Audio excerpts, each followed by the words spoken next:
this life, gon' live it up on the attack. Baby, I'm bad. I just wanna get caught up in this life. I'm crazy, I'm mad. Doing no cap. Only God wants you back.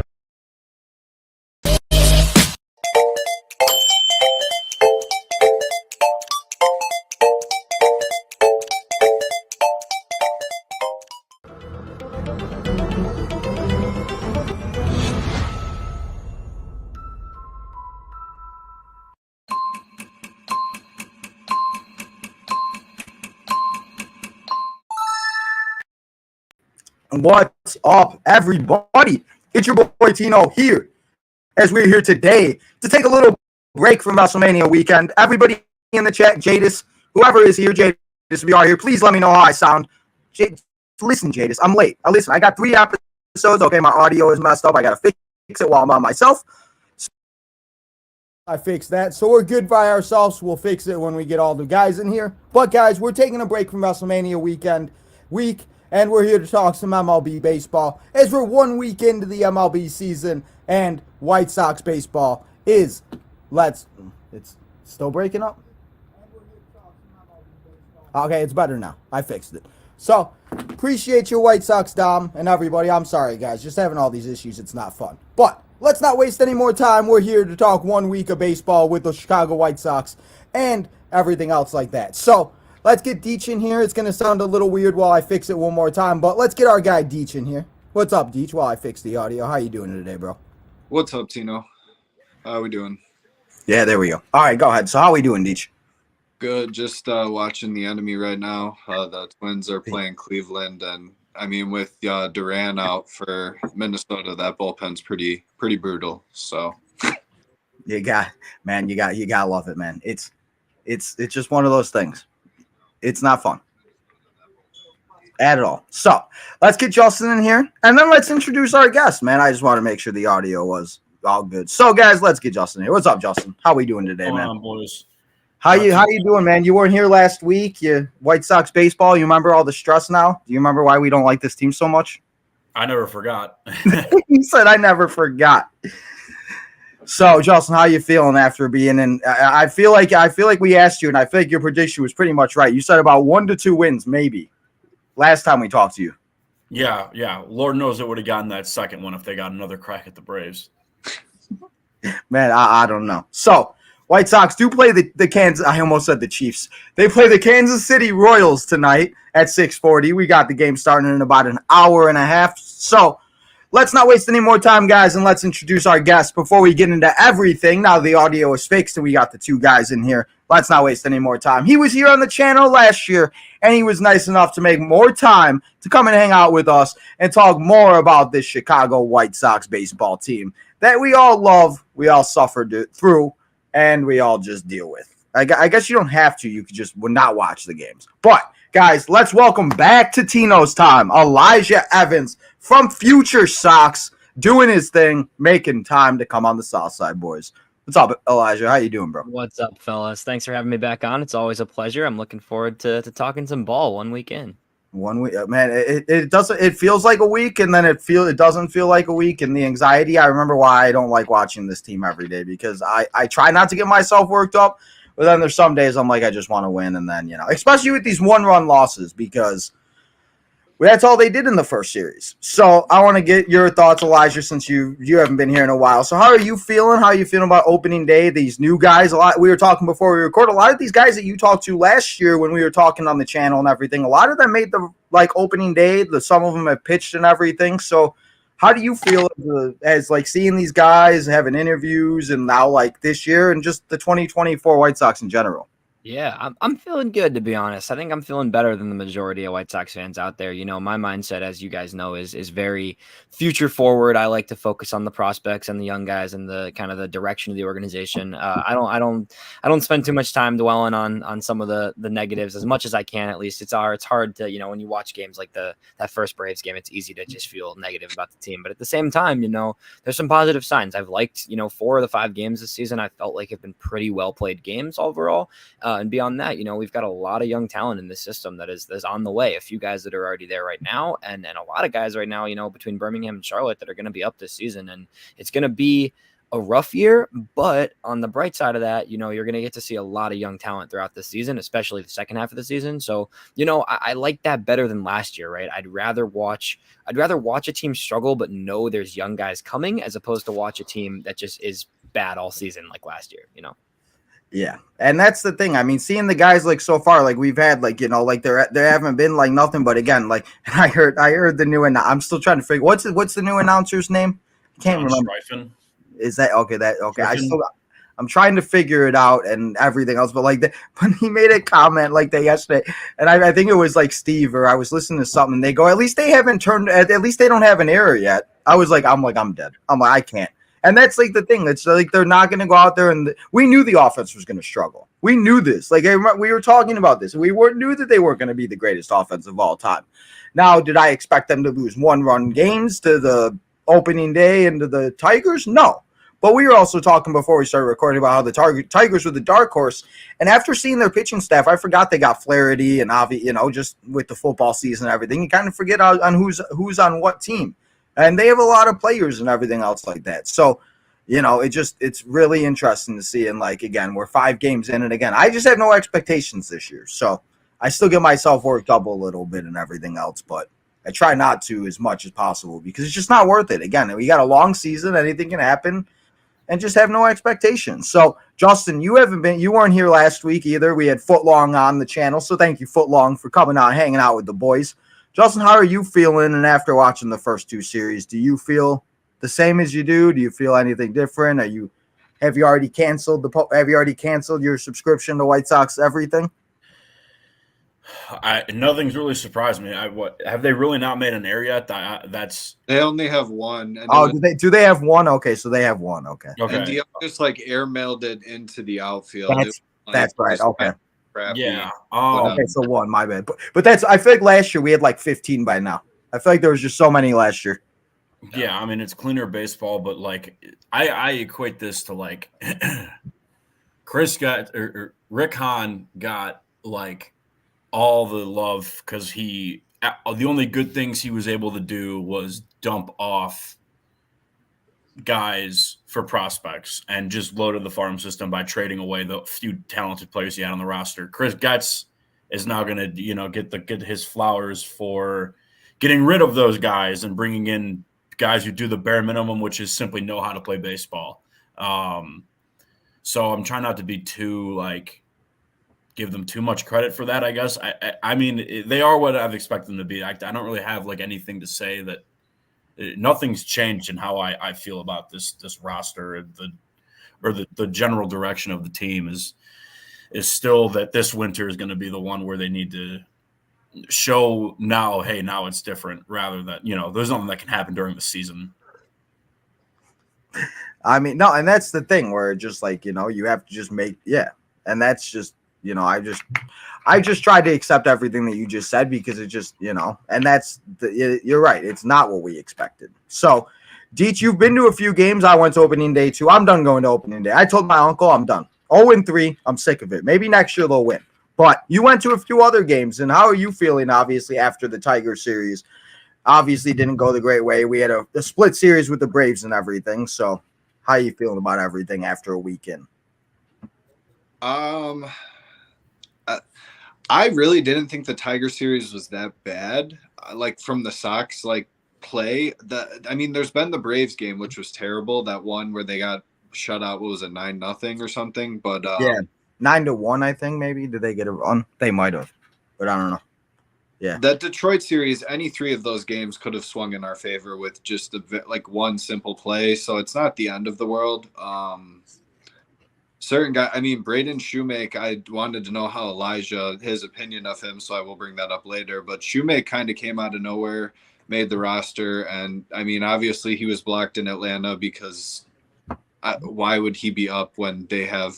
Their bench is better than half of our starters. So, and Corey Lee, I really am high on because he made adjustments to his swing in the offseason that appear to be really allowing his power to creep through and not just a ton of swing and misses. So Overall, I'm not that upset with the team at all. Crochet, that's been a blessing, honestly, to be able to watch that. Who knew trading Dylan Cease would lead to, I mean, two fantastic outings from our number one. So Right. we'll see how deep he can go into the season. I mean, everyone's assuming like he's going to be on an innings limit, but I mean, the home opener, he threw what, 87, I think. He threw in the 80s, and then even the other his last outing, I mean, they're letting him go right now, so it's at least exciting to watch. And not, but I mean, half of White Sox Twitter was like, he'll throw 2 innings on the home opener. It's like, okay, I don't think they're gonna. Oh, I know, and now it's all okay, Garrett. Let me talk to you. Or I see you, Garrett. It's just like that. That's I think that's the biggest thing I hate about it. Is it just like, and that's the and that I. That's the thing, because again, nobody expected this from Garrett, but the 2 starts that he's did, it feels like we have a pitcher that we know that we could watch that isn't going to go out there and completely, even though Michael Kopech went out there and gave, of course, never an easy win ever, no matter how many runs they have. So you gotta love it. So Elijah, is there any prospects or is there any players that you do want to talk about before I guess, or do you have anything to say about the Brave series or anything else like that before I guess we get ready and talk about not what happened last week? Yeah, well, I mean, in general, takeaways from the first, I agree with Deech, right? I mean, I think that Tiger series was a lot better of a series than it looks on paper. Overall, 3 games where they were competitive, they were in the game. It wasn't sloppy baseball. It wasn't the best, right? It wasn't like pretty offense. It wasn't a lot of bombs. I mean, it wasn't anything crazy, right? But it was solid baseball, right? Crochet turned in a good start. I think Fetty got a little unlucky in his start, to be honest. I think he honestly was better than the numbers show. I think Fetty's going to bounce back nice tonight, actually, or tomorrow it is when he starts. Soroka had a rough game, but I also think, generally speaking, Soroka's a guy that I have a lot of faith in, and I think this year is going to be a big year for him to kind of show that he can be part of the future. So all things considered, I didn't think it was a bad series. That second Braves game was really nice. It was a competitive game. I mean, some clutch at bats, DeYoung coming up big, right? Solid pitching throughout that game by Crochet, of course. The bullpen did the job. Kopech, got in some trouble, got out of it, right? It was generally just like, it's a team that looks at least competitive, which is something that we didn't see for much of last season, right? And that was the aim this year, was to find that balance between potential, but also just consistent, high quality baseball and guys that know what they're doing. It's not going to result in a lot of wins necessarily, but it's a better product than what we saw last year, and that's already obvious to me. So all things considered, I'm not mad about the first 5 games. I'm really not. I think it was great to see Jordan Leisure make his debut, get 2 games under his belt. That's a guy that I've gotten to know. He's a great dude. Just somebody who, I think is going to be a key part of the bullpen, right? Like something I've been preaching in the last few weeks is like, Leisure and Kopech since last year's episode. I feel, No, that's a guy that I've been on for a while, and I think Leisure and Kopech, like, that should be the closing tandem. I'm pretty hardcore on that. I think I get the idea of having veterans in the bullpen, and the bullpen isn't as bad as I think it could have been, right? But when you got guys like Leisure and Kopech, yeah, exactly. But Leisure and Kopech should be the focal point of that bullpen. That was one of my biggest takeaways from this first week. Even is just like those guys should be the back inning guys. Like I don't want to see Dominic Leone in big innings. I don't want to see Tim Hill in big innings. Like I don't want to see that. And I get it. Was Leon going to be the opener yesterday? He was gonna be the opener. Oh, that was yesterday. That was ready, right? So that, I mean, it's fine. The bullpen doesn't look terrible, but like I want Kopech and Leisure being the guys that are getting those late inning spots, those big high leverage opportunities. Those 2 are the 2 guys in that bullpen where you can say like they could be anchors of the bullpen for a long time, and that should be now. Like if you're already in a situation where the games, you're not going to be in the playoff position, those 2 should be closing games regularly. And on top of that, like same thing with the offense, right? Like I want to see Braden Shoemake starting on a regular basis. I think the team does too, to be honest, because you have a middle infield, right? You have 3 guys basically rotating between 2 spots, into DeYoung and Lopez and Shoemake, right? We know what Paul DeYoung and Nicky Lopez are. They're not bad players. They're MLB level guys, right? They both play sound defense. Paul DeYoung is the second half of his career for sure. Nicky Lopez is still a little bit younger, but great defender, not going to do all that much with the bat. We kind of know that, right? Like it's a guy you want on the team, and I think Lopez could be a really great utility piece. But Shoemake's a guy that I want to see starting 5 days a week right now, and that of those mix, because why not, right? I mean, you haven't seen a lot of him. He didn't have a chance to play in Atlanta last year, really, because he was blocked by all these talented guys there. He's not being blocked by anybody right now. So until Colson Montgomery is ready to take that step mid-season, potentially, right? He's starting in Charlotte. I think Colson will be up probably July, August or so is my prediction. I don't think it's going to be as soon as some people want it to be. I don't think they should rush him either.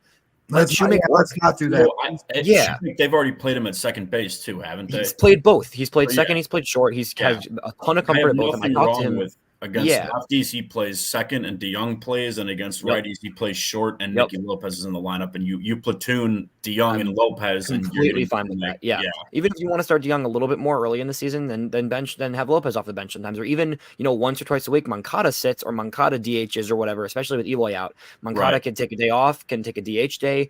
Shoemake played third too. I talked to him in Arizona, and he was like, "Yeah, I wanted to make this roster, so I learned how to play third base this offseason because he never played third base, and he's only been a middle infielder. But he was like, if I'm going to be the backup infielder on this team, I need to play third base. So that's it. Play him once a week at third base. See what happens, right? He's a young infielder. He has got a slick glove. He's got a little bit of pop in his bat.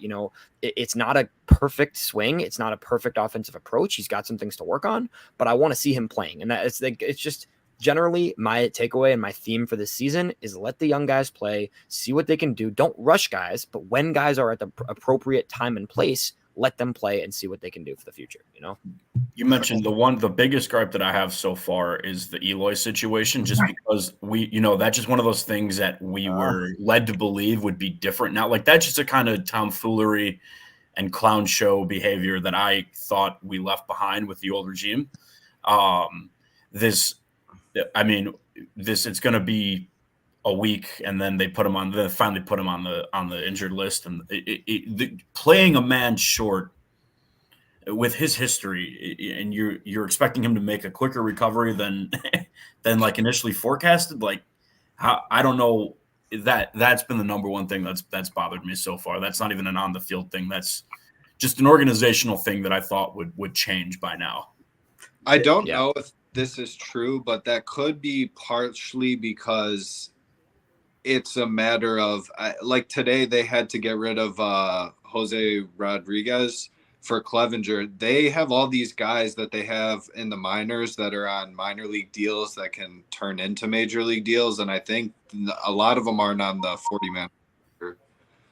Because even if Keller comes up, Keller's going to have to take a spot. I mean, there's a lot of movement. Where the hell's Mike Moustakas? Because Moustakas is gone, but on top of that, you have a guy like Nastrini, right, who you want to be on, but he still isn't on the 40-man either. So even to consider putting Nastrini in the rotation, same thing with Clevenger, right? Clevenger's going to be in the rotation. You would clear the spot with Rodriguez. Okay, Clevenger, sure, right? But then beyond that, every time you bring somebody up, half the guys you want to bring up aren't even on the 40-man. So there's going to be a lot of roster shuffling in the next few months. It's going to get a little gross. But at the end of the day, like the way I see it is just TFA some veteran guys. I mean, seriously, I don't get – I'm okay with Rodriguez. I was thinking this earlier. I think generally the White Sox fans are a little higher on Rodriguez than they probably should be because the numbers a year or two ago were strong and he's still pretty young. I get it. I don't think it's a huge loss if he gets claimed. At the same time, there's a handful of veteran guys that just don't need to be on the 40-man. I mean, what are we doing? We're really wasting our time with some of these players who, at best case scenario, are average for one season and then probably on their way out. Like, I mean, that's the reality, right? It's just, I'm okay with this one, but generally speaking, when you have to make room on the 40-man 2 or 3 more times in the next few months, just cut some veterans loose. I think that part of that, first of all, my first question is Nastrini, that's just a service time manipulation thing right now, we assume, right? Or now with Clev, is it like potentially? Yeah, I think it's somewhere in between. But before Clev, I agree. I think they're going to claim it's building him up and getting his arm ready, which to a degree it is. Well, remember when they told us that Eloy wasn't ready defensively and when he was coming up and nobody bought it, and then he came up and it was like 2 weeks in and we're like, oh wait, no. Yeah, so the truth. I think it's a little bit of both. I think with Clevenger now, there really isn't a spot for Nastrini until you cut loose Flexen. I wouldn't mind moving Flexen to the bullpen. I don't really see the downside of that. I think Flexen's pitched out of the bullpen a little bit in the past. I don't think he's part of the future regardless. So I wouldn't mind putting Flexen in the bullpen personally, but I don't think the team will ultimately bring up Nastrini at this point. Now with Clevenger, Nastrini might get a start or two next week because Clevenger is going to need buildup. Right. But then you're losing a 40-man spot. So it's like if you're not going to actually make him part of the rotation, maybe you just go a bullpen day for the first 2 starts, you don't burn it, and then you bring Clevenger up for that spot. So it's a little gross. I talking to Nick a few weeks ago, like I really thought he was going to make the roster, and I think he was going to be the 5th starter, which is frustrating. But I get what's happening. It's just I see it. It's fine. At the end of the day, a month or two later isn't going to change all that much. At some point this season, he needs to be in the rotation, whether it's getting rid of Flexen, whether it's getting, I mean, whatever it takes, like he needs to be in the rotation some point this season. And like, whether or not they put the innings limit on Crochet, like, I mean, I'll be the one to sit here and be realistic and say that the guy who has thrown 54 innings as a career high is not giving them 200 innings this year. I hope that they let him just go and just pitch his ass off. Don't worry about shortening starts up on him or anything. Like, let him go. Let him be as effective as he can be while they have him. There's going to reach a point that, I mean, he's going to run into the wall, and that's fine. That's what, stretching out his arm is, as long as it doesn't result in him needing Tommy John, which I believe he already had. So, I mean, there could be the spot for Nastrini. But do you think that the guys like these veterans, like, the point of them is with this, like the Getz talk about like changing like clubhouse culture and everything, right? That's what he feels like DeYoung and Pilar, and like that's what these guys are serving. Maldonado, that's what these guys are serving this team more than whether, because you're like, don't, play the young guys. Right. I think that he just has these guys around to kind of try to, I guess, change the tides, show the younger guys how to be professionals, because they definitely lacked guys. Eloy and Moncada aren't doing that. They're still figuring it out themselves all these years later. Completely. I feel like that's kind of the purpose they serve.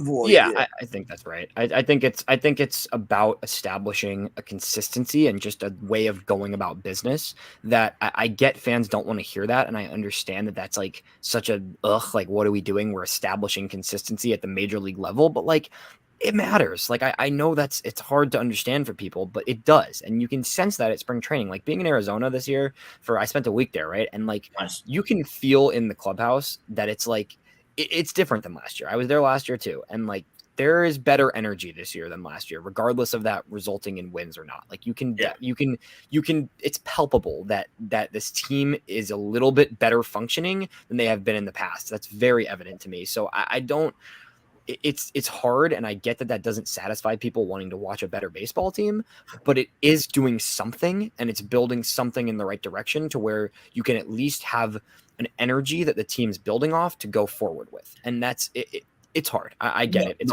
their fault is that, and this isn't Chris's fault.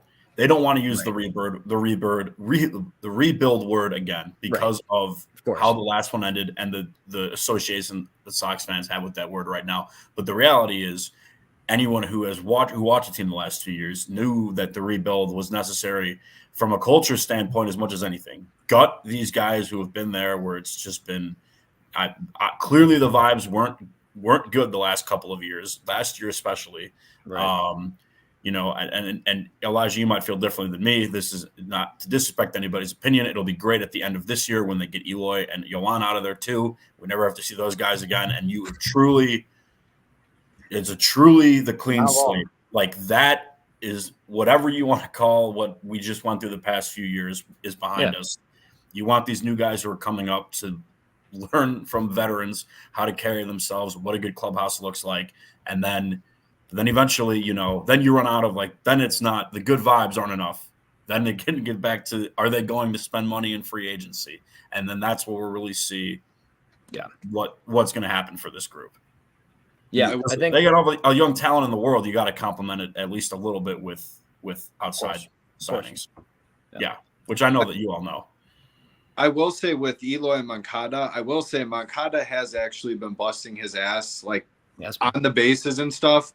Like, my brother was like, I didn't even know that Moncada was that fast. Because it was just like, you have not seen that for since he was in the minors. Didn't he have a season in the minors?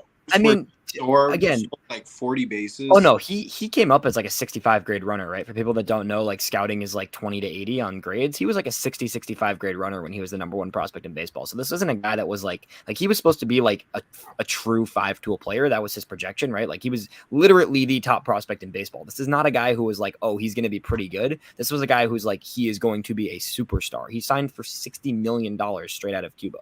This is not someone who was supposed to be decent. He was supposed to be amazing, right? And And now it's like it's a contract year for him. So Yeah. at the end of the day, like he's trying to get paid. Oh, And yeah, that's what it is, money, right? bro, So you know. it's clear that that's like his motivation right now is higher. And I don't want to judge motivation. I hate to do that because at the end of the day, like these guys work their ass off and everybody does. And like I don't want to be the person that says, like they're not working hard. I think White Sox fans just have gotten really accustomed to saying that about Jimenez and Moncada and these guys. And while there may be some truth to it, I also think like these guys do work hard. Like they all work hard no matter what.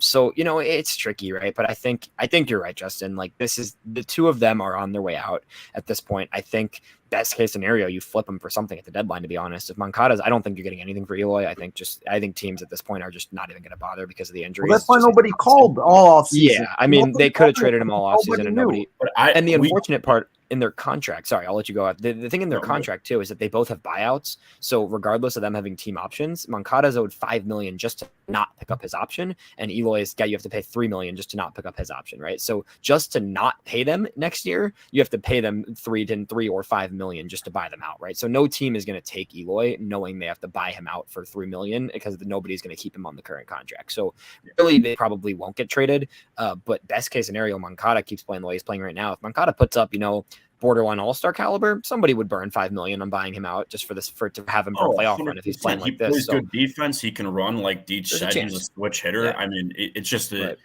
always get to like.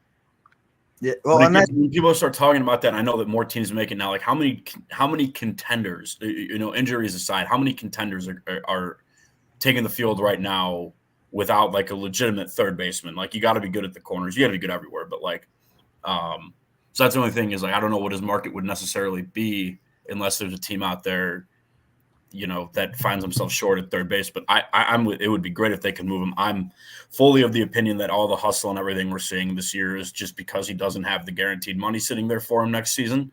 And that's fine. The Sox can't make the mistake of falling for them. Let that be somebody else's problem next winter and next year. Oh, there's no way they're picking. I mean, Moncada's is like 25 million. Yeah, it's like no way. That's insanity. Bregman for that. But again, you were but 25 million. Yeah. But they could not pick it up and still sign him. No, there's no chance, especially with Brian Ramos. There's no chance. Yeah, I can't see any world where they do that. I mean, I think I'm glad to hear this. As following the prospects the way I do, like this, you look at this roster right now.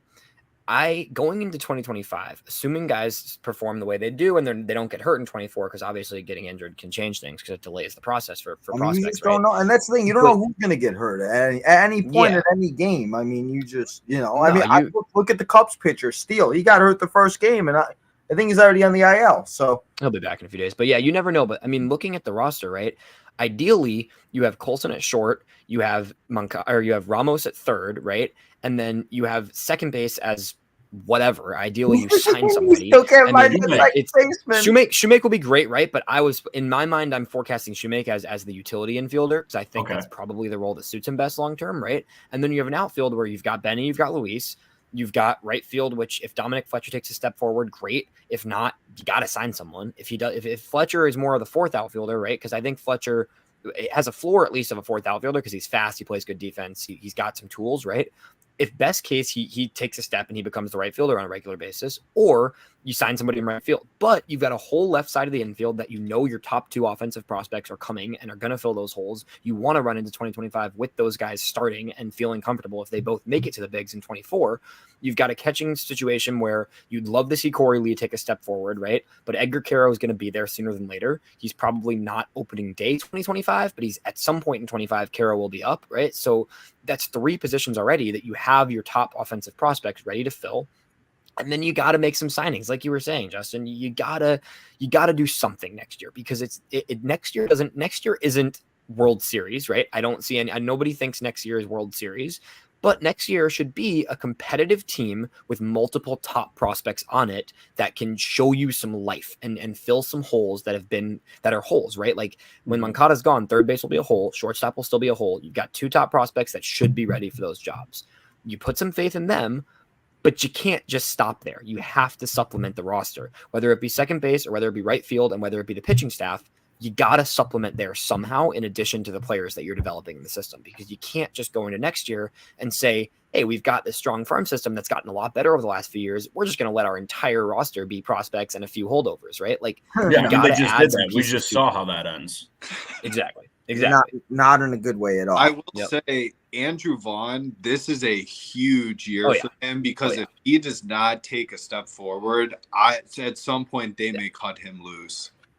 I mean, I know Isn't that crazy to think about? Barely a guarantee, but is. you have like Pete Alonso, who, if you have money to spend next year, you could potentially just be like, Andrew Vaughn is not him. We're trading him for whatever someone will give him. I mean, he really has to take a step forward. There needs to be someone who's like driving in runs consistently on this team, because right now, Luis is the running, what was it, 2 for 21 before they finally scored a bunch of runs? Was it, or something like that? And then they scored all their home runs all their runs that one day off the home run ball. It's like, come on. Yeah. It's just and I love the guy, on a personal level, but I'm very ready for the Gavin Sheets experiment to be over. I just don't see it. I don't see it happening. Don't You tell and I Cheech see that. eye to eye on that one. Yeah, I just don't see it. He's gonna come at you, bro. He's gonna come through this camera. Would you cut Pilar over Gavin Sheets when Robbie Grossman is ready? I'm cutting Pilar, yes. Okay. But what about Maldonado? I thought Maldonado was going to come in here and do all these great things. I've done to see this man strike out. And that's not where Maldonado's value is. Anything yeah, Maldonado's value is not offense. I actually think Maldonado's done a great job with the pitchers. Kopech specifically talked about how Maldonado worked him out of that inning the other day, because he came up and he game planned with him and he knew the scouting report so well on the guys they were facing. Maldonado, you're not getting offense. I'm a very firm believer. I think this will be different with Edgar Carroll, which you'll be happy to see in the future. But generally speaking, I'm a firm believer, and I don't care at all what you do with the bat. If you're as the catcher, I think the catching position is the one spot where, like, I do not care if you hit or not, if you're good defensively and you help the pitchers work. The evidence is right there in front of you. Houston the past decade didn't seem to be slowed down by the fact that Maldonado couldn't hit. Yeah, exactly. So I don't care about that. But generally speaking, right, like it's tricky, right? There's a lot of holes. There's a lot of stuff to fill, but it's just about continuing to see who you've got. I think this season is all about who is going to be there long-term. Vaughn, like you mentioned, is a big one, right? Like, he has to show something. And there's so many other guys in the same boat. Like, what I say, going back to Sheets, like, when Oscar Colas is ready in a month or two, I don't really care about Gavin Sheets. I would still Oscar Colas was terrible last year. I would still rather see him on this roster sooner than later than Sheets, because it has the upside and there's something. But for now, it's gonna be Pilar for Grossman probably, which is fine. It is what it is. Grossman's hitting well in Charlotte, like, that's fine. It's cool, but we'll see. Are you higher than Zach Deloche? Yeah, probably marginally. I really don't. I'm not sure I see either as a long-term big league piece, but I think they both are the same general, like, profile. I think Colas is a little more just natural upside. I think Deloche is someone, I got to know him a little bit in Arizona too. He's a good dude, and he's got power. Really with him, it's approach. He strikes out a lot. He flies out too much. So it's generally like both of them need approach work, right? And that's what they're doing in AAA right now. I think either one could tap into something because they both have a lot of natural power. But again, are any of Deloche, Colas, Fletcher, Sheets the long-term right fielder? I don't know. I don't know. I think Fletcher is the one that I could the most see, just because I like his tools. And I think, having a defensive outfield of Benny, Robert, and Fletcher is appealing to me right now. But at the same time, like, it's right field is the position of all positions where I just want to see them make a splash. Like, I'm like, where was, like, Teoscar Hernandez? We couldn't have signed Teoscar Hernandez. Look what he's doing for the Dodgers right now. He has 4 homers in his first 7 games. Yeah. I mean, look, that was a $20 million 1-year deal. If you would have given him 2 years, he would have taken probably 35 mil, 30 to 35 over 2 years for a guy that hit 30 something bombs a year and a half ago. Like, it's not. I get the team's not competing, but right field of all spots is a power premium position where the best teams in the league, you look at every single one, they got a masher in right field, and that's how that position has become. The drawback with Fletcher for me.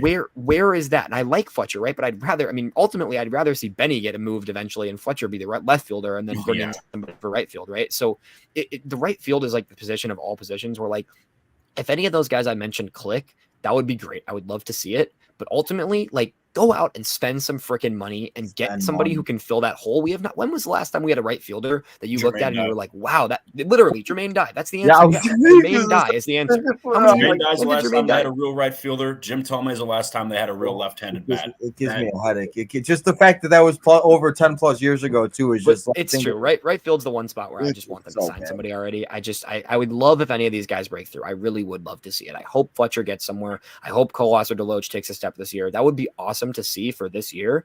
But just sign somebody, please. Just sign somebody. That's where I'm at with that position. PSA guys, sign somebody. Fletcher's arm. I mean, defense, phenomenal. No, he's a great defender. Again, Fletcher, best case scenario, right, is you sign somebody for right, and Fletcher can be the fourth outfielder. He can play great defense at all three spots. He can maybe take over for Benny in a year or two, right? Like he's a great fourth outfielder. He's a big league piece at the very least, right? But I don't know if he's a long-term right fielder.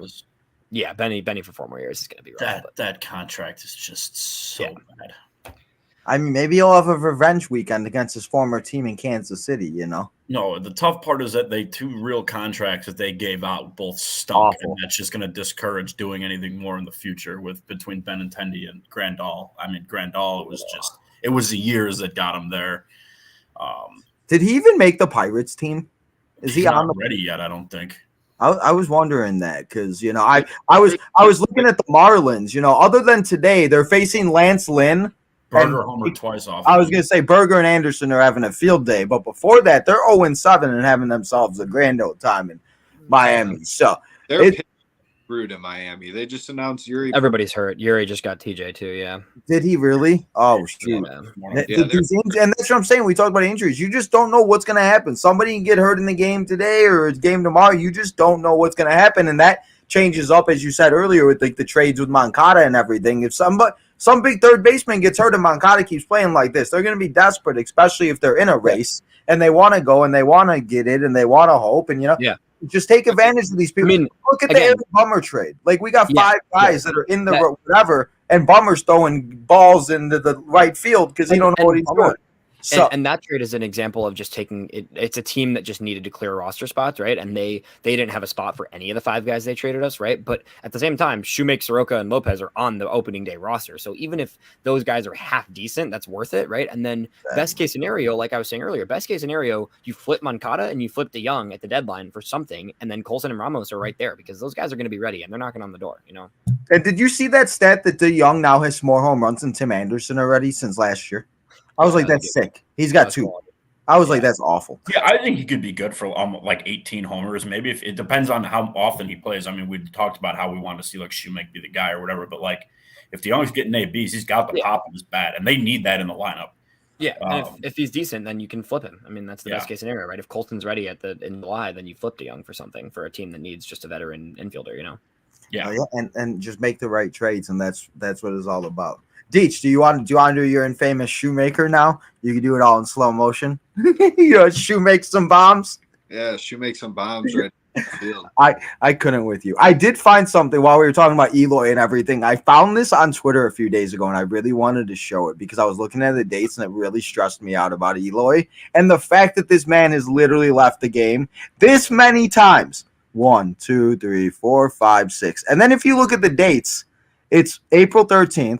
April 23rd, May 28th, 9 September 1st, and 7/16 with all and then 8/22. The fact that this man has had so many injuries, and did you guys know that he's had 6 injuries going right to first base?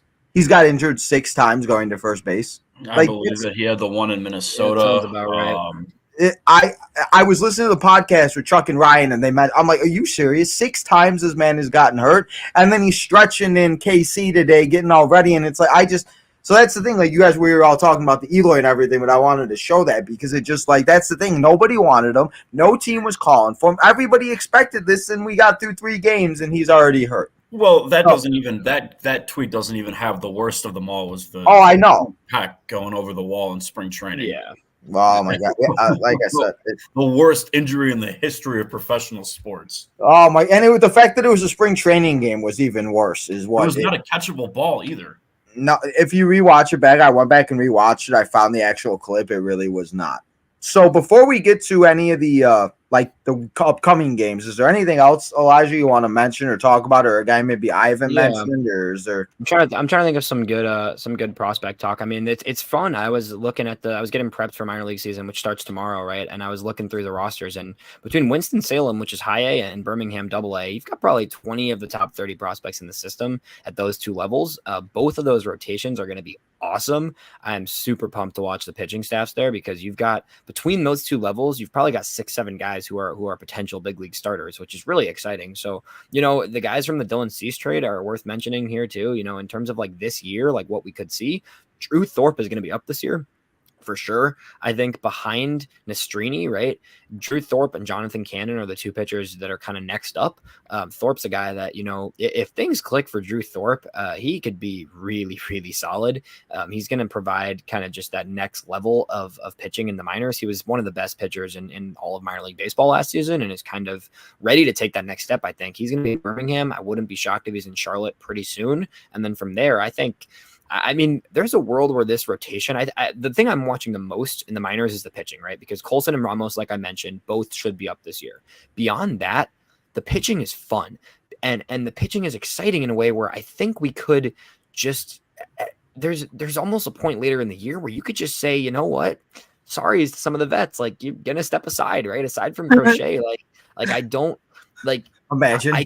Yeah, sorry, it's exciting. No, it's crazy, but it's true. Like I don't like Clevenger. Like I get, sure, you sign him to fill a spot. So right what now, did they sign him exactly to? Because that was going to be the next thing. And since we're on that, what did they sign him? 3 million. 1 year, 3 mil with up to 3 million more in incentives. So not a huge contract, right? But it's like if some of these guys like Thorpe and Cannon are ready to go mid-season, just trade him again. I mean, just flip him or cut him or DFA him. Same with Flexen, right? Like there's not a reason to block some of these pitchers once they're ready. And I think there's a really good chance that we've got guys like Drew Thorpe and Jonathan Cannon, and then obviously Nastrini, who we mentioned, being in the rotation late in the year. And that would be a lot more fun to watch than some of the current pitchers, right? So it's cool to watch, and I'm excited to see how it plays out. But like, there's going to be a point where it's like, what do you want to do with the rotation? Are you willing to just cut money and cut your loss on some of these veterans for the sake of these young pitchers if they prove to be ready by the time, by mid-season, right?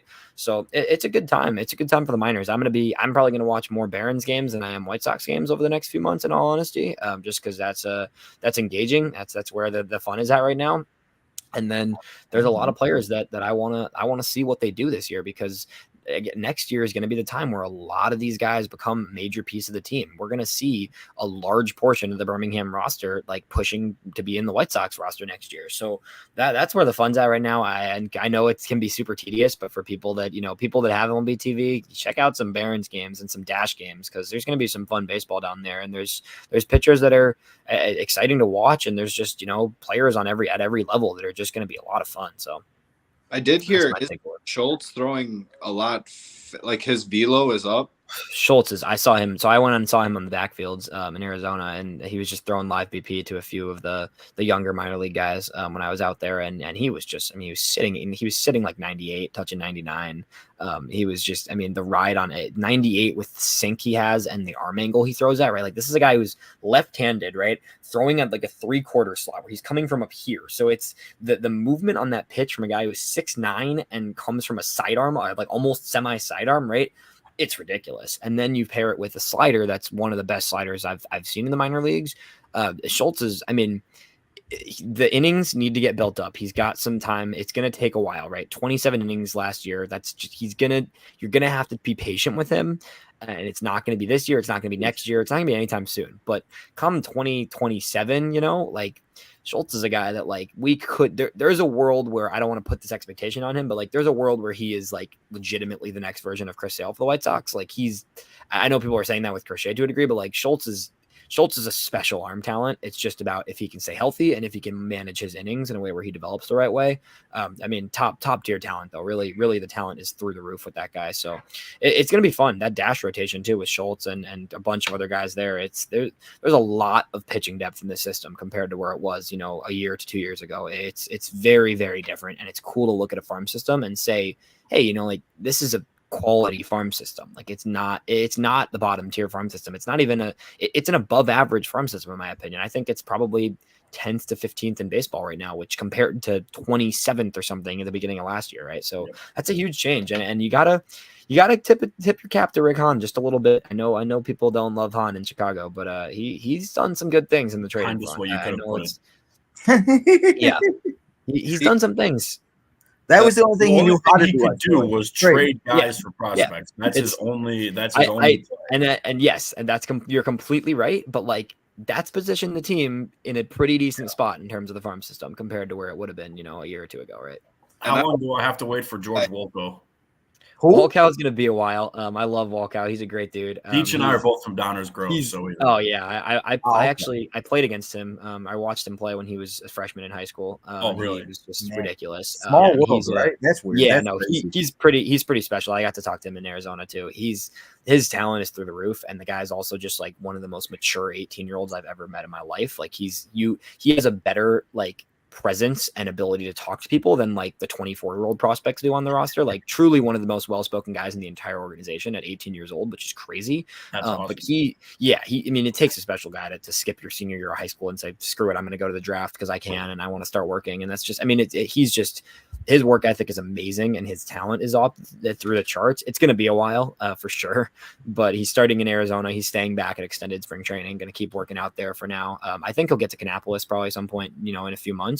But it'll be a while. But he's I knew that it wasn't. Talent is I know that. But talent is like through the roof with that guy, and makeup is top tier, honestly. So hell yeah. And I know with Schultz, I don't think everyone realizes. I mean, you guys might know, Schultz is actually already a Boris client. Yeah, is he really? Like, we'll enjoy him while we have him. He hired Scott Boras. So, there has to be something there. Scott Boras is like, all right, I see you. Yeah, him as a client. That's how it goes for sure. But he'll be both those guys are going to be pretty special in the future. There's a lot of fun talent in this system. So I encourage people to, when you get a chance to watch some minor league games this year, watch some highlights, do what you got to do, because if you're feeling discouraged by the White Sox, like there's some talent coming for sure. So for people that don't know, because did I hear you guys say we could watch this on MLB TVs? Because I just got MLB TV this year, so you're telling me I could watch the Barons and the Dashes? Yeah, you can. You can have something to MLB TV as a way to watch minor league now, so you can watch MLB through TV through MLB TV. Yeah, nice. I didn't know that either. I didn't know that. Okay, so now I guess I could watch the minor league games too. I gives me something else to sometimes. First year I've ever had it, and I was trying to figure it out. So. It's fun. Okay, so now I know a way to watch them, because that's the thing. Like you said, like seeing that, and it's like I always talk about it with wrestling, like how they got like they got like NXT, and it's like the next up and coming people, and like how we were talking about, like how you actually have interviewed a lot of these guys, you've met these guys, you've seen a lot of these guys, and seeing them come up and seeing them, and when you see these guys come up in a few years and in a year, it's like you're gonna be like, that's just so cool. So for people that don't want to watch the White Sox, as you said, there's a lot of things you can go and watch to get your excitement level. Because like with me, like personally, like I will watch those, but the White Sox give me a different type of like. I always say it, like I don't know, when the White Sox win, no matter what the record is, I just get this different type of a high that is just, I don't know. I feel like anything can happen, but obviously it don't happen that much. But I mean, and that's the thing. You just got to go and watch it and stuff like that. But now that I know I can, I'm actually going to do that more often now that I know. Because I've always wanted to. I just didn't know how you could. And I was just like, because everything's a goddamn subscription now. So, everything. Barons last year towards the end of the season. I mean, because last year, let's just be honest, watching the Sox towards the end of the year, like I would still turn on the game. I don't know how I watched them. At a certain point, you're just like, I don't know. Yeah. But I mean, no, it was rough. Last year were so exciting to watch towards the end of the year, because you had Montgomery eventually got bumped up, but you had Ramos down. I mean, it was a solid lineup. And then didn't Burke come up too towards the end? Burke, I don't believe, came up to Birmingham, but a bunch of the guys, Tatum, Varys. I mean, there was a lot of guys up there, and then you had Destrini there, you had Eater there, you had a lot of. I mean, there was tons of excitement, and there's going to be this year. Like I was saying, Charlotte is, aside from Colson, Charlotte's pitching staff is a little bit rough to watch. But generally speaking, like both Winston and Birmingham, like every day you're going to have a pitcher who's a legit prospect, and every day you're going to have multiple hitters in each of those lineups that are legit prospects. So like those two teams are, Kannapolis is a lot of super young guys. I don't even know some of the guys on the roster actually in Kannapolis, which is different for me because I'm used to knowing everybody. But the Winston and Birmingham, like for Sox fans trying to figure out what to to watch, like those two teams every day are going to put out a pretty good lineup and a pretty good starter. So it's fun. We got a comment in the chat, and while we're on prospects, before we start previewing the games and everything and do the picks to click, somebody asked about Tim Elko. What's up, White Sox Dom? Thanks for coming and hanging out. I've heard about this guy for a while. Do we still have him, right? People love Tim Elko. Tim Elko is like a cult fan favorite. He's become like a very much like somebody that just people love. He's got a huge following from Ole Miss. Great dude, really nice guy. He was drafted when he was 24 already, so way older guy. Played many years of SEC baseball, so like he just destroyed low A and high A last year because it was like he was just better than that level. Like competition. Yeah, it was. Yeah, the reality is like I like Tim Elko, don't get me wrong, but he also just dominated guys who were like 5 years younger than him. So I think once he got to Double A, he definitely struggled, and he kind of you could tell that he was like met his level kind of. So it's an interesting. He's an interesting guy to follow. I think he's less of a prospect, more of a fun, maybe he'll click type of guy, where I do think like the power, he's just got an absurd amount of natural strength where he can just destroy baseballs. But at the same time, like once he got to Double A, you could see that he was getting, he was swinging and missing a lot. He does strike out a lot. He doesn't walk a ton. So an interesting profile. He's a fun player. I don't know if I think he's a major league player. I can see him being kind of one of those, AAA for most of his career type of guys. I would love to be wrong. I would love to see everything click for him. And I think he definitely has the ability to, but at the same time, he needs some approach issues to be cleaned up, and he needs to kind of gain a little bit more consistency. But people love him. I think he's a great dude. He's easy to cheer for sure. So he's in Birmingham with Ramos and Caro and a lot of those other guys there. He could easily get to Charlotte because of his age at 25, right? So I wouldn't be surprised to see him in Charlotte this season. I don't think he's a White Sox this year, but if he hits the way he hit in Winston-Salem, then all bets are off. Just keep bringing him up one level at a time, right? So we'll see what happens with Elko, but fun player for sure. And hey, that's what it's all about. Again, just watching these guys go out there and have some fun. Again, that's what it's all about. Just go out there and just play the sport and do I don't know why people just like they put so much pressure on themselves sometimes. It's like if you just go out there and have fun, like that's what it's all about. We see guys that go out there and have fun and like even football and stuff, and it just so I hope so, man, because these prospects are kind of like it's like you said, like I try not to get too much involved in them, but the way I don't know, Eli, every time you come on the show, bro, you like get me excited about things that I didn't want to get excited. Man, it is exciting. It's more fun than being sad about the regular team, I mean, it very much is, but I hate to break up the party and the happiness, but we still do have to talk about this normal team. So is there anything else that you want to mention or talk about with the prospects or anything? I'm good on that side of things. We can talk about the current team. We'll have other opportunities to talk about some of these guys when they start making. There's 162 games and there's 14 weeks. I'm sure you'll be back here. We could talk more and as the game goes on, and as you said, the season will be in full effect because you said the season starts this week. Real quick, I'm going to answer Dom's question and then I'll get to that. Go ahead. I didn't even which one. The minor league starts. This is the last one.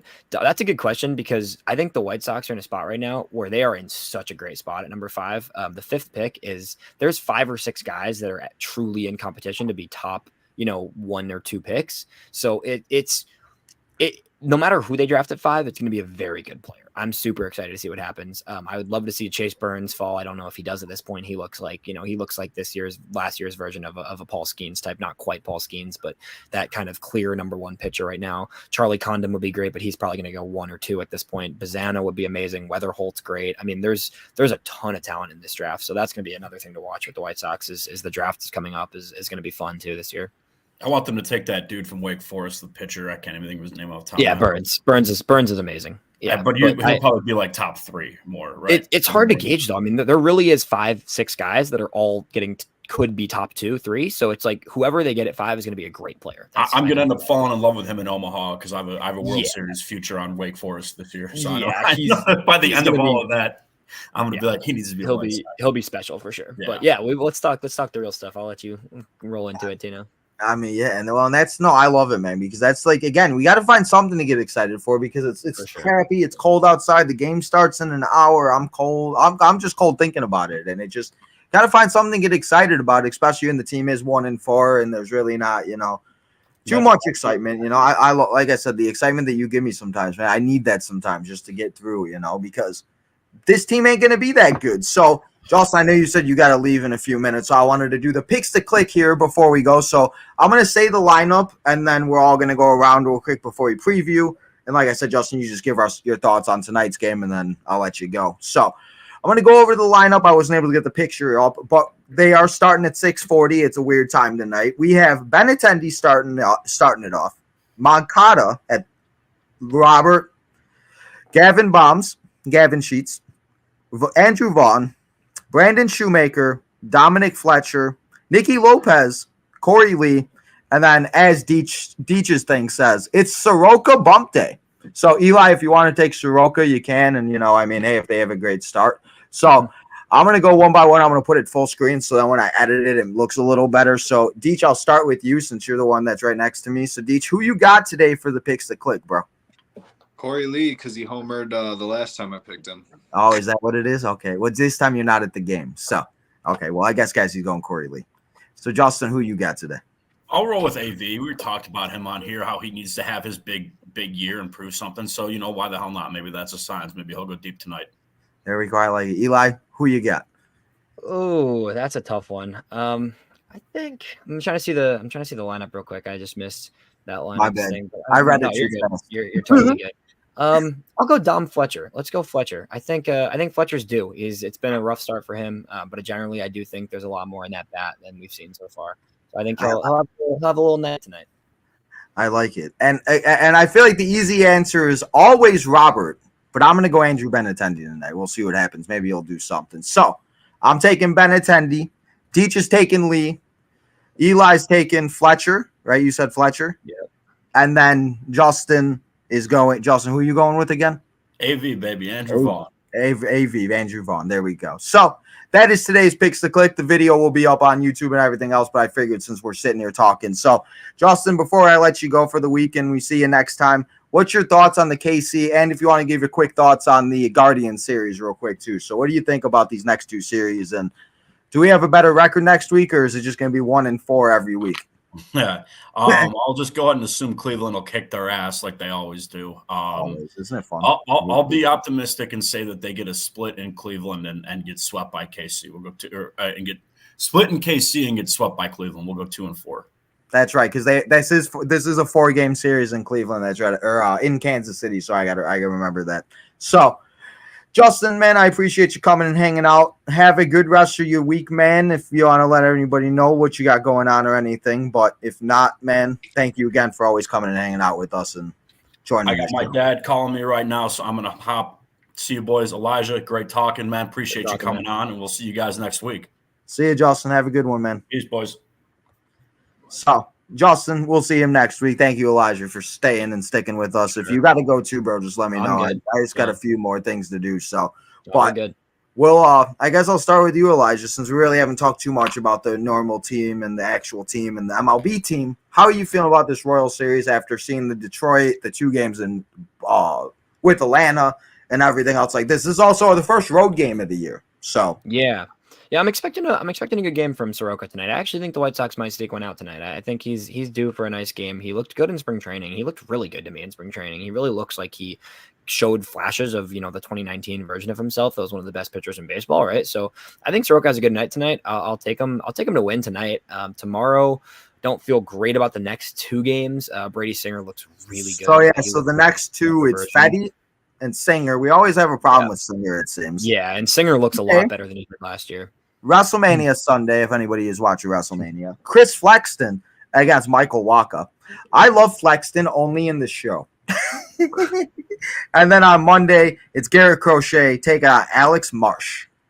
Yeah, I think a split is right. I think game 1 they can take. I think they lose the next 2, and then I think Crochet brings us home on Sunday with his third nice start of the year. I think Crochet just looks great, and I think he's KC's lineup too is nothing special. They got a few good hitters, but I think Crochet can do a really good job against that lineup. So I'll take a split against KC, and then Monday is a tricky one, right? Because Monday is TBD, but Monday is going to be something, right? It's either going to be a bullpen day. It's not going to be Clevenger yet. They said he's going to take some time, right? So it's either going to be a bullpen day against the Guardians, or it'll be Nastrini potentially, which I would love to see. If that's Nick, I think I got to ride with my boy Nick on that in that game for sure. But I don't know if he's going to get the call. I think they'll go. I think they'll go bullpen day, unfortunately, because of the 40-man crunch, which is unfortunate, but.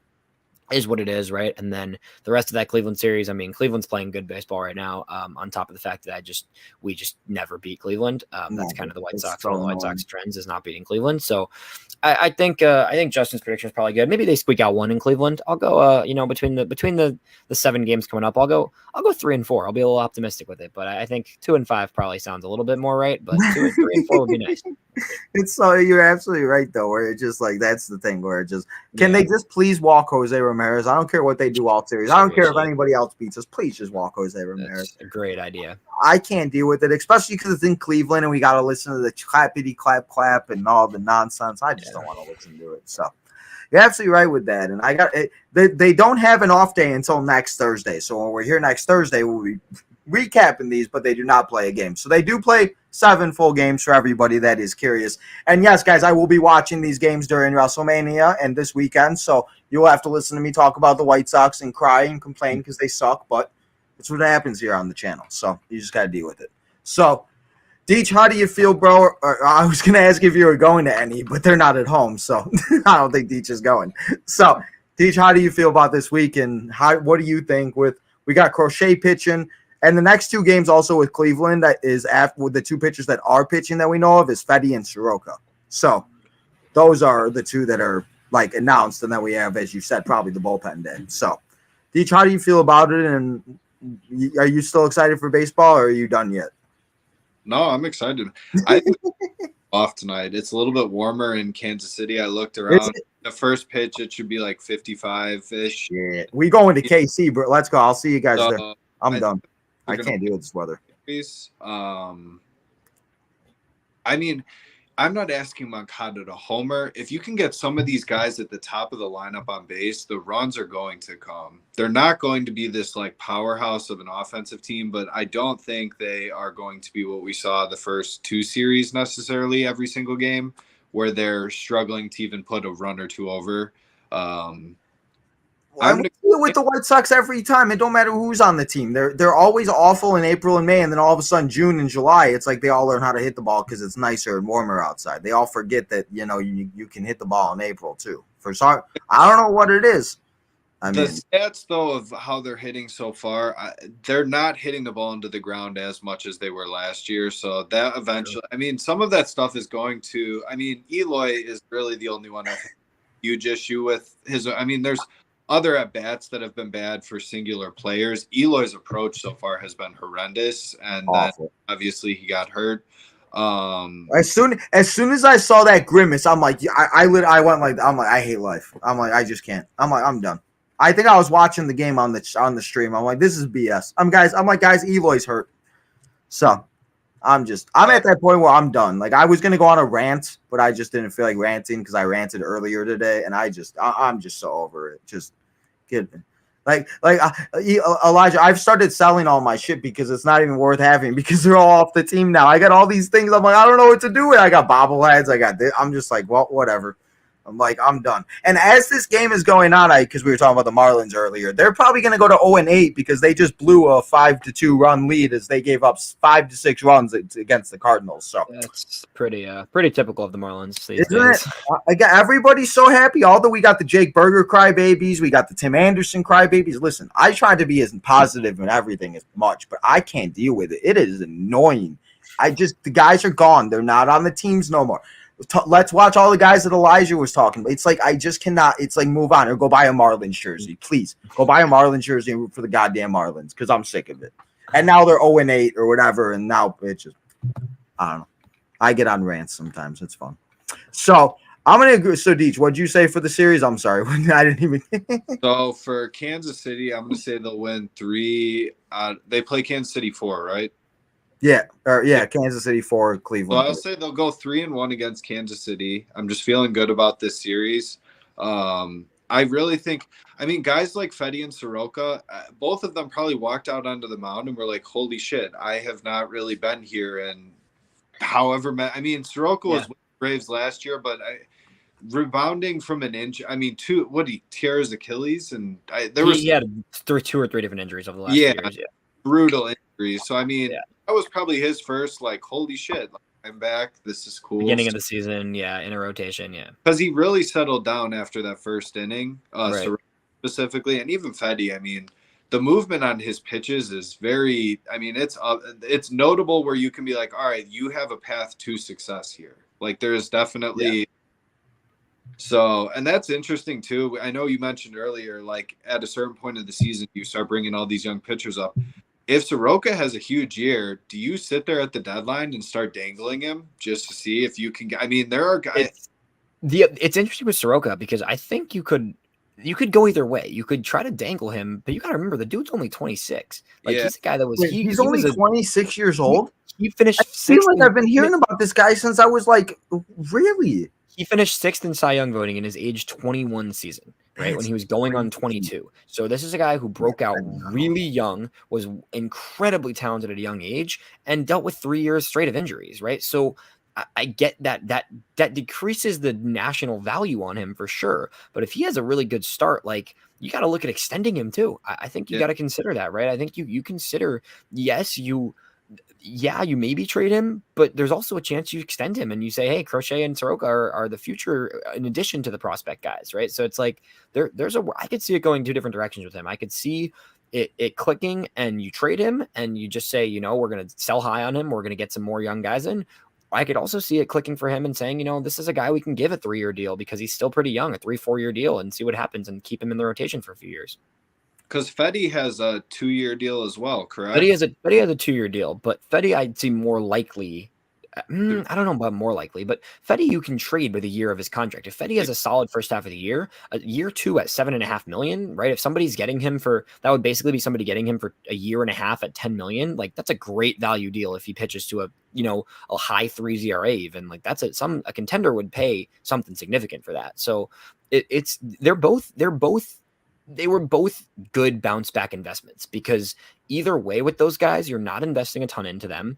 You either can trade them or you can keep them around, right? If you want to extend either of those guys, you probably can. And if you want to try and dangle them at the deadline, you also probably can. So I think both those two I'm excited that they're in the rotation.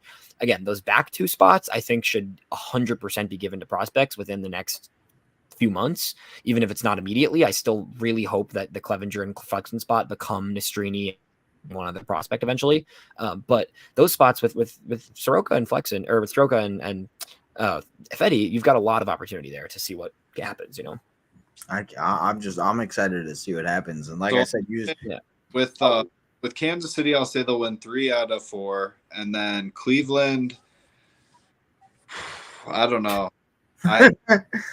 It's like, and it's in Cleveland, so you're like, it's always that one game that they have, and then some guy comes up and hits a home run, and then it's all celebrating Cleveland. Woohoo!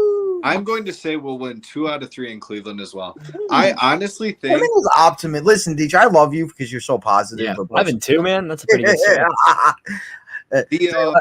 It's always good to say it though, because then if it happens, then at least we got it on camera. So it's more so just I can buy into what Chris Getz did.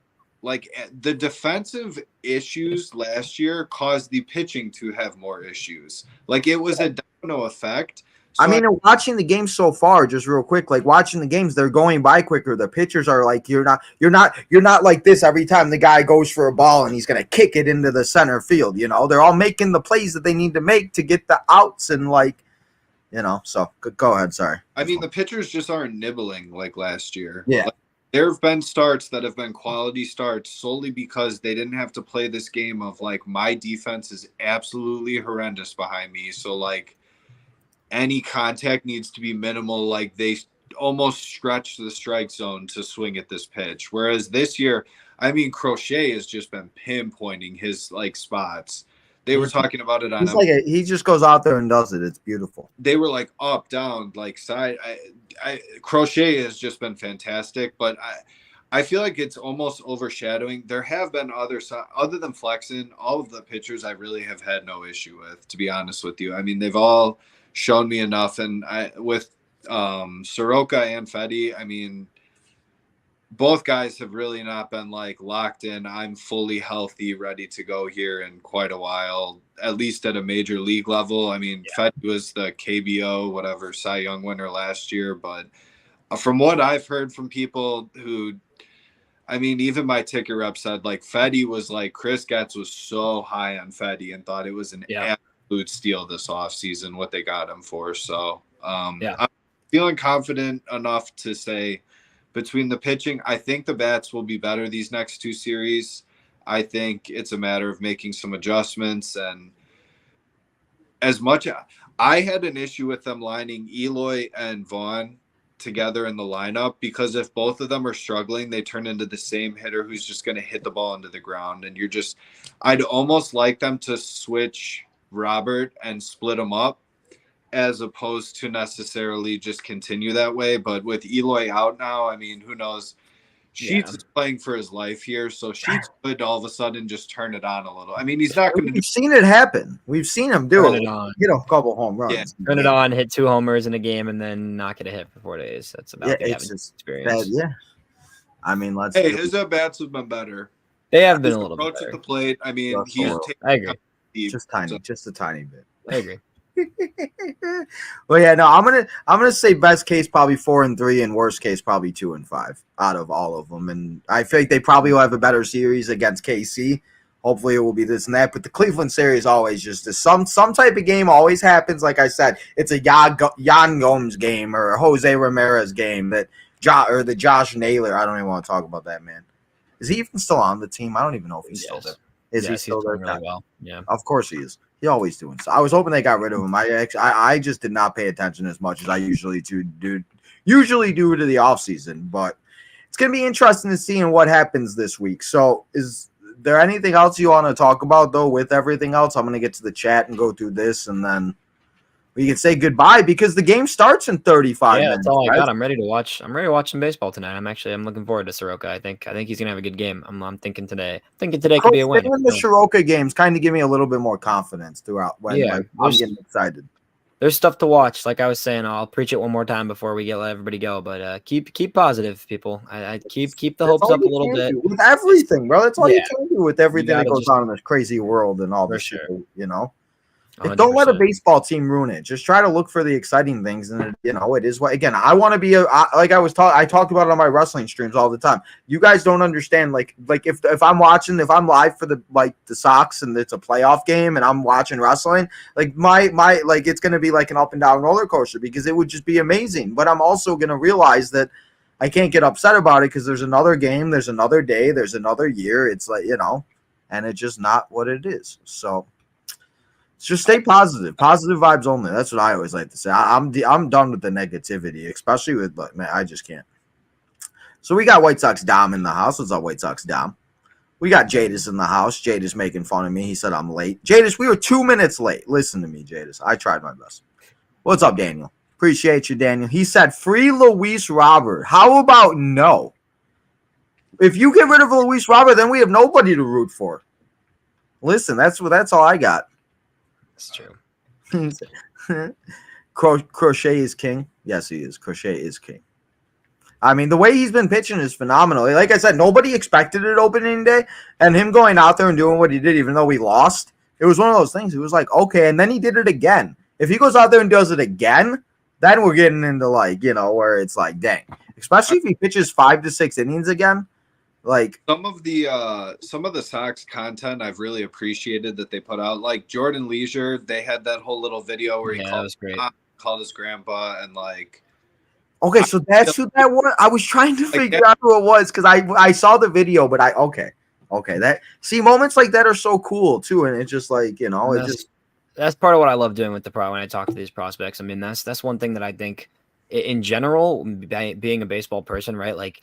We don't give enough shine to just who these dudes are, right? Like it's at the end of the day, everybody's a person. All these athletes that we watch, everybody that we like to harp at in good ways and bad ways, right? They're human beings. They got family, they got life, they got their own interests, their hobbies. So that's why when I do these interviews with guys, I love to highlight, who people are beyond just the field, because the field is one thing, but it's important to remember in all this discussion and all media, everything we do, right? Like these dudes are human and they got lives and they got families and all that other stuff, Exactly. And that's just with everybody, you know what I mean? We come on here and we talk, but I mean, we still got all this stuff going on. We can't, as much as I would love to sit here and do this, I got other things to do. I got other things I got, So it's just like we all got to remember, especially the people nowadays with like our generation, where we're all kind of around the same age, where it's just like we got to think about these guys as like that, where it's just like I was thinking about him like when Leisure called and everything. I was like thinking about like me calling my mom, being like, "Mom, I got a job with the White Sox," or WWE called me, or AEW. You know what I mean? Like those moments are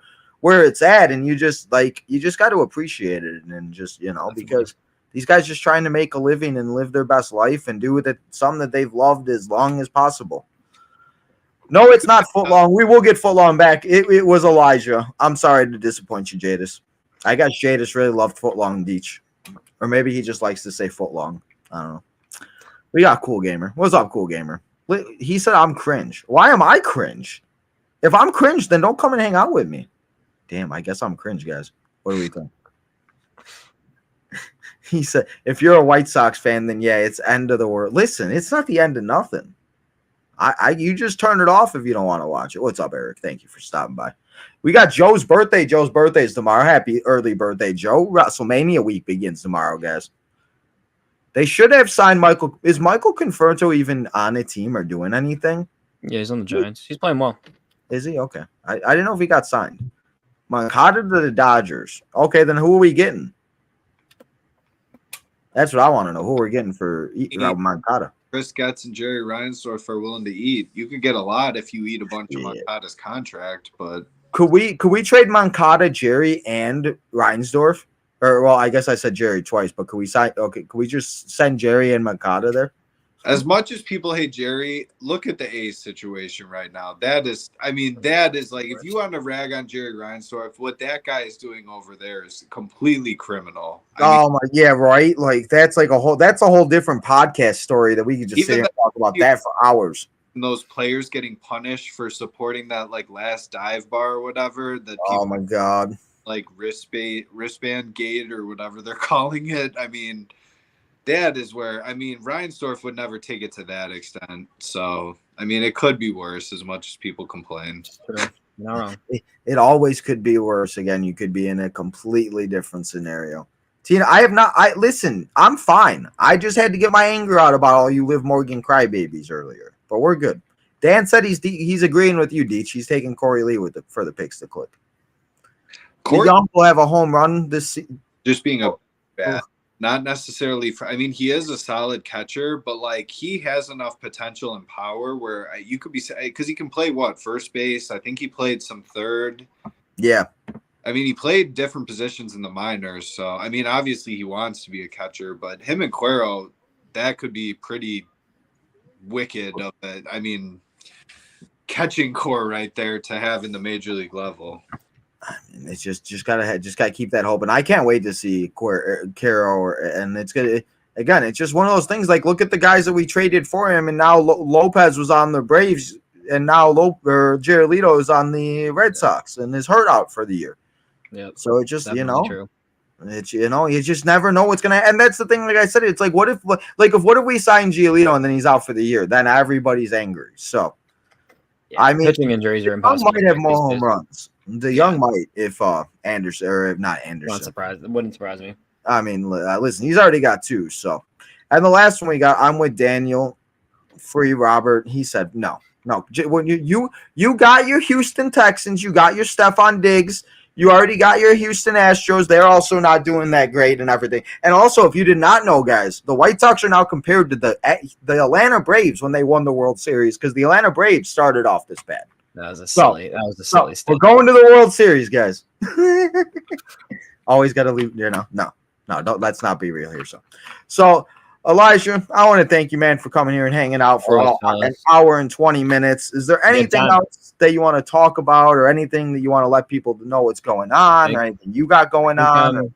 I think I'm good. I got some interviews that I should have lined up with some prospects. Elijah EV8 on Twitter. You can always check out my stuff there. I should have some good interviews coming, some podcasts. It'll be coming all season for sure. So as guys start to get, promoted and we see more breakouts, hoping to get more and more prospects on the podcast. So definitely keep an eye out for that if you like the Sox and you want to keep up with these young guys on the way. That's about all I got. I appreciate you guys. It was fun. Hey, there we go, man. Like I said, never be a stranger. Let me know and let us know if you ever want us to come on. We'll hang out with you and Jeff and hang out with Triple. I haven't talked to him in a while, so yeah, let's try to figure out something else. But I appreciate you making time and coming and hanging For out sure. with us. And go enjoy the rest of your night. Enjoy your weekend. Appreciate and you enjoy guys. some White Sox baseball. Yeah, let's go. Let's go Sox. I got the Knights on right now, and then I'm gonna watch the Sox after. There we go. There we go. If you want to send me your links again, just so I can put it in the description, Yeah, I maybe got easier, then I'll do that. But yeah, Elijah, have a good one, man, and we'll talk to you Thank you next time. guys. Appreciate it, fellas. Take care. Thank you. So, Deech, how are we feeling now? You ready? You ready to go watch some baseball? Oh yeah, definitely. Are you ready? So, Played all day last night sucked without a game. So it's so weird. It's so weird to be.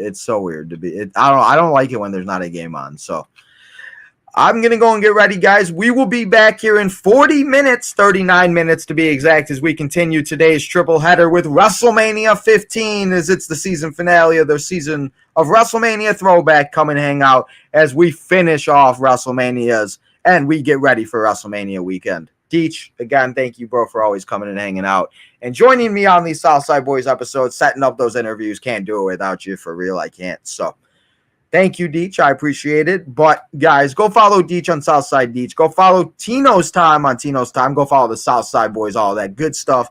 Become a member. Go get yourself some merchandise, all that good stuff.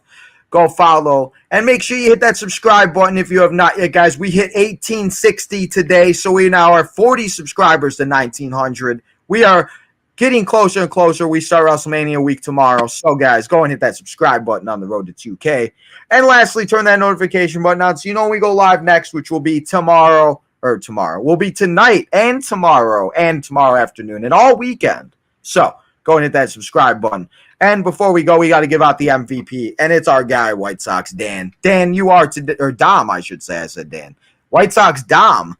Maybe it's the Dominic Mysterio of White Sox baseball. So, Dom, you are today's MVP, bro. I appreciate it.